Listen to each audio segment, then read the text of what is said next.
नमस्कार दोस्तों। तो यूपी एडेड एग्ज़ाम के लिए हम यहाँ पे आपके लिए कुछ क्वेश्चंस लेके आ रहे हैं। अभी हमारे पास 3-4 दिन है यूपी एडेड एग्ज़ाम के, तो कोशिश रहेगी कि ज़्यादा से ज़्यादा हम क्वेश्चंस आपके करवा दें। तो यहाँ पे हम सबसे पहले रसायन विज्ञान के क्वेश्चंस देखते हैं। सबसे पहला क्या है, निम्नलिखित में से कौन सी मुद्रा धातुएं हैं, यानी ऐसी कौन सी धातुएं हैं बेटा जो आपकी मुद्रा बनाने के काम आती हैं, यानी कॉइन्स बनाने के काम आती हैं। तो वो है आपकी कॉपर, सिल्वर और गोल्ड। तो ऑप्शन हमारा 4 करेक्ट हो जाएगा। आइए अगला सवाल देखते हैं। स्टेनलेस स्टील के बर्तन आमतौर पर तांबे के तल के साथ आदान प्रदान किए जाते हैं। इसका कारण क्या हो सकता है? आपसे पूछ रहा है कि इसका कारण आखिर क्या हो सकता है कि जो स्टील के बर्तन होते हैं स्टेनलेस स्टील के, उनकी जो तली होती है वो आपकी तांबे की बनाई जाती है। तो उसका कारण है कि ये जो तांबा होता है ये ऊष्मा का अच्छा सुचालक होता है और इसी वजह से हम इसको प्रयोग में लेके आते हैं। तो तांबा क्या है? ऊष्मा का अच्छा सुचालक है, इस वजह से हम इसका प्रयोग करते हैं। अगला प्रश्न देखते हैं। निम्नलिखित में से कौन सी गैसें शीतल पेय में भरी जाती है? शीतल पेय का मतलब होता है कि जो आपके कोल्ड ड्रिंक्स वगैरह हैं, पेप्सी, कोला, इस तरीके की, तो उनमें कौन सी गैस भरी जाती है? तो आपने देखा होगा आजकल नींबू पानी भी उस तरीके के मिलने लगे, तो उसमें हमारी कौन सी गैस भरते हैं? कार्बन डाइऑक्साइड गैस भरते हैं, जिससे हमारा क्या बनता है? कार्बोनिक अम्ल बनता है। अगर आप इसको लिखना चाहें तो लिख दीजिए कार्बोनिक अम्ल इसमें बनेगा। और कार्बोनिक अम्ल के साथ साथ यहाँ पे जो फॉर्मूला है कार्बोनिक अम्ल का वो भी आप याद रखें, H2CO3 होता है। ठीक है, कार्बोनिक अम्ल H2CO3 होता है। अगला देखते हैं सवाल। बेकिंग सोडा, बेकिंग सोडा का सूत्र क्या होगा? तो यहाँ पे 4 ऑप्शन है आपके पास। बेकिंग सोडा का फॉर्मूला क्या होगा? तो बेकिंग सोडा के फॉर्मूले में आपको देखना है क्या हो जाएगा, Na2CO3 10H2O। नहीं बेटा, ये धावन सोडा होता है। ठीक है, धावन सोडा बोलते हैं इसको, धावन सोडा। ठीक है, और इसके अलावा अगर हम बात करें कि यहाँ पे जो ये दे रखा है दूसरा वाला Na2CO3, ये आपका सोडियम कार्बोनेट होता है, ये सोडियम सल्फेट है। और चौथा ऑप्शन यह है सोडियम बाइकार्बोनेट, जिसको हम क्या बोलते हैं? बेकिंग सोडा बोलते हैं। खाने के लिए हम इसका प्रयोग करते हैं। ठीक है, चलिए अगला देखते हैं। अगला हमारा क्या?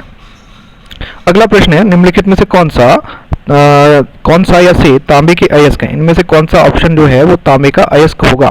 तो अयस्क का मतलब होता है कि ऐसे मिश्रण जिनसे आप धातुओं को निष्कर्षित कर सकते हैं, निकाल सकते हैं, उनको अयस्क बोलते हैं, और बोलते हैं। तो चैल्कोसाइड जो होता है वो आपका कॉपर का सल्फाइड होता है, Cu2S, इसको हम कैल्कोसाइड बोलते हैं या चैल्कोसाइड बोलते हैं। कॉपर पायराइड जो होता है वो आपका कॉपर का ही आयरन के साथ सल्फाइड बनाता है, CuFeS2 बोलते हैं इसको। ठीक है, और मेलासाइट जो होता है, मेलाकाइट, ये आपका कॉपर कार्बोनेट का हाइड्रेटेड क्रिस्टल होता है, हाइड्रेटेड यानी जलीय। तो ये इसका जो फॉर्मूला बनता है Cu2CO3OH होल ट्वाइस, ये होता है। ठीक है, तो ये आपका फॉर्मूला हो गया। तो इसका अर्थ ये है कि हमारे ये तीनों के तीनों आंसर सही है, तो ऑप्शन हमारा क्या हो जाएगा? 4 करेक्ट हो जाएगा। ओके, चलिए अगला देखते हैं क्वेश्चन।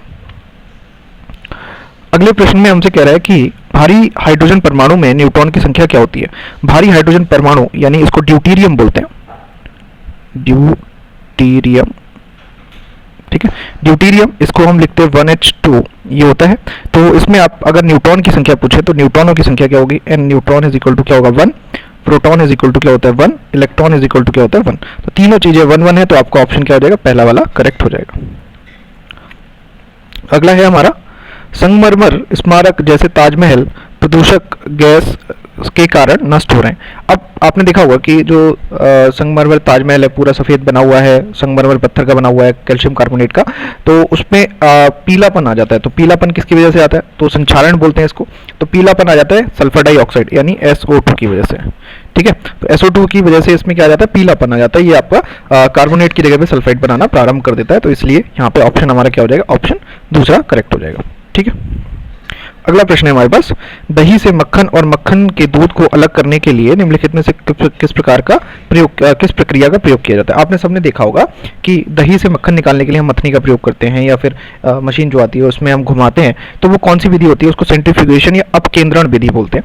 तो अपकेंद्रण विधि से दो पदार्थों को अलग किया जा सकता है, ये जो एक बार मिश्रण बने हो, और इसकी जो प्रक्रिया होती है वो गुणों और घटकों के आधार पर निर्भर करती है। ठीक है, इसमें बाकी जो और प्रक्रिया दे रखी है जैसे आसवन है, ये आपके वाष्प में बदलने की प्रक्रिया होती है। चुंबकीय पृथक्करण जो होगा वो तब किया जाता है जब आपके पास कोई मैग्नेटिक प्रॉपर्टी वाला हो, यानी चुंबक से चिपकने वाला।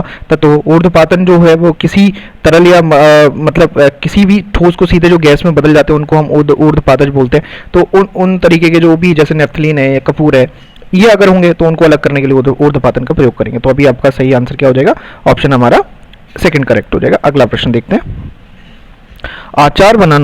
अचार बनाना खाद्य पदार्थों को संरक्षित करने की प्रक्रिया है और इसमें क्या मिलाया जाता है जिससे ये अचार बनता है। आपने सबने देखा होगा कि अचार बनाने में हम सिरका और नमक का प्रयोग करते हैं। तो सिरका और नमक ये दोनों हमारे संरक्षित करने के काम आते हैं। किसको संरक्षित करने के काम आते हैं? खाद्य पदार्थ को, है ना। नमक डाल देते हैं अचार में या फिर हम सिरका डाल देते हैं, और ये दोनों की दोनों चीज़ें हमारे इस अचार को लंबे समय तक प्रयोग करने के लिए काम आते हैं। ठीक है, तो ये हमारा सही आंसर क्या हो जाएगा? ऑप्शन 2 हो जाएगा। अगला प्रश्न देखते हैं। निम्नलिखित में से किस वायुमंडलीय परत में ओजोन गैस केंद्रित है? तो अब ओजोन गैस इसमें से किस में केंद्रित होगी? तो ओजोन गैस जो हमारी केंद्रित है वो है हमारी समताप मंडल में। कौन से मंडल में? समताप मंडल में। इसके अलावा ओजोन परत जो होती है उसके बारे में आप जान लीजिए। ये इसका फॉर्मूला क्या होता है? ओजोन का O3 फॉर्मूला है। O3, इसको ध्यान रखें, O3 हमारा ओजोन का फॉर्मूला है, और इस ओजोन के फॉर्मूले को याद रखना, ऑक्सीजन का ही एक अपर रूप होता है, और इसमें ओजोन की सबसे अधिक सांद्रता कहाँ होती है? समताप मंडल में। ठीक है, और यहाँ पे एक चीज़ याद रखना कि अगर तापमान के आधार पर वातावरण की परतें हम देखें तो सबसे क्षोभ, फिर समताप, फिर मध्य, फिर बाह्य वायुमंडल और फिर बहिर्मंडल, ये आते हैं। तो आपका सही आंसर क्या हो जाएगा? 2 हो जाएगा। ओके, चलिए, तो ये तो थे हमारे आज के प्रश्न। उम्मीद है ये 10 प्रश्न आपको अच्छे लगे होंगे। चैनल को सब्सक्राइब करिएगा, वीडियो को लाइक करिएगा। Thank you, have a great day.